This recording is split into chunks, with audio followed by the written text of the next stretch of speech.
Hello everybody, this is Michael Lee coming to you outside of Helltown in Centerville, small towns in Butte County, Northern California. Back with more lumberjack fire safety work. Let's get it. You all remember where we left off? Right here. Remember, we cut those big leaners, big dead leaners, and it's really starting to open up nice down here. I got all of this area cleaned up, which was overgrown with Himalayan blackberry, which is a non-native invasive species. Cleaned up all the dead wood from the campfire, all the wood debris. There was also a lot of wood debris from this big foothill pine, or gray pine, that was killed by the campfire and fell. Okay, so there was just a ton of wood debris down here. Too much. It was an excessive fuel load, so I had to clean it up. I got it cut up into small pieces. This is a ponderosa pine here. It's no good for firewood. The bugs are already in it. It's already powder. I did cut a big dead interior live oak yesterday, and that wood was still great. High quality firewood, so that was utilized and added to my many firewood piles on this property. So here's the stump from the interior live oak I cut yesterday. Now, I want to spend another 30 seconds to a minute talking about how I cleaned up this area. It took me 2 days, everybody, with a brush cutter, weed whacker, used Husqvarna 525 RX trimmer and brush cutter, and then I used the Husqvarna 562 XP chainsaw with a 28-inch extra tough light bar at full wrap handle. I love that saw, by the way. Got to keep it sharp though, and you got to open up the oilers with a Dremel and a metal grinding tool. Everyone know that trick? Open up the oil holes on your bars so you can get more oil flowing. You got to do that. Okay, because brand new saws, the bars that they make now, the oil holes are too small. Not enough oil flows, so you got to open them up yourself. Okay, it's a trick my dad taught me. Okay, so it took me 2 days just to clean up this area here, but you've got to take the time to clean up your fallen area. Otherwise, it's not safe. You're going to be tripping over crap. You're going to throw your chain. You're going to get frustrated. So here's a dead ponderosa pine that we're going to fall in the next couple days. See how I got it all cleaned up around it?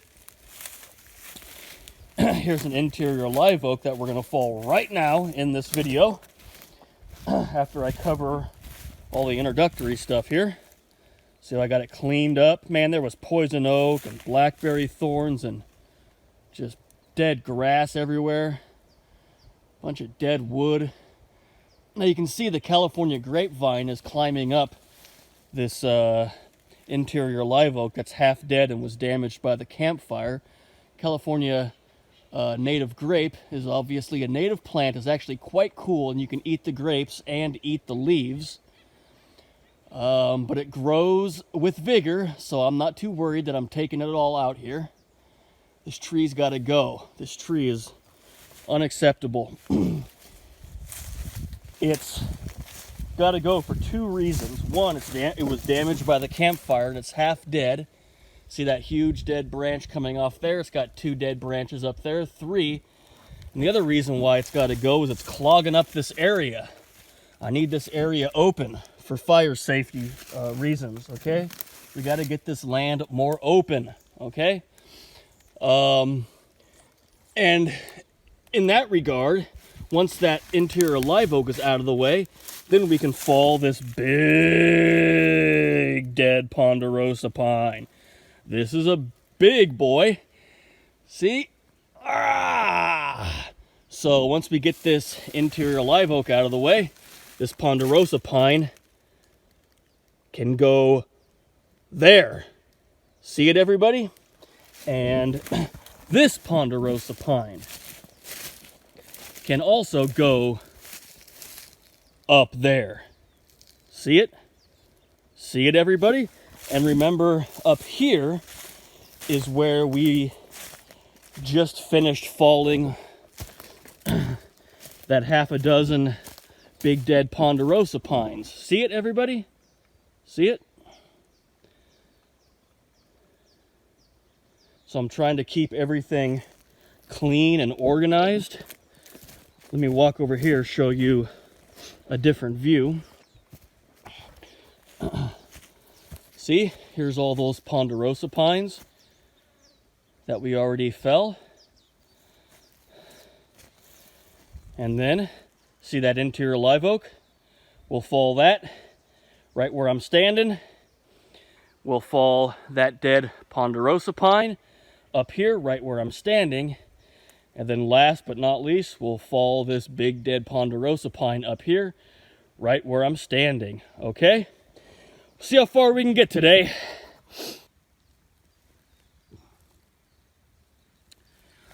Okay. Good enough. Let's get it. Now this damaged live oak, it's got a funky trunk, so tricky cutting here.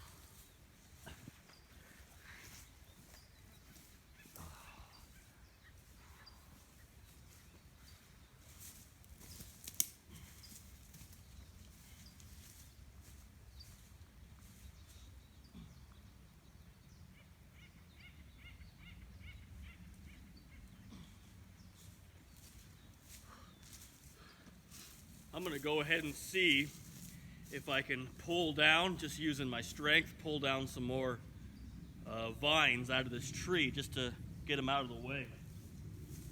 They may not want to come down though.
Hope everyone's staying with me here. This is going to be a cool video. So here's the California native grapevine. Here's some grapes on it. And Native Americans actually use this for cordage, for making tools, and also for weaving into baskets. And like I said, you can eat the leaves and the grapes, so it's a really cool plant.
that really opened things up, huh?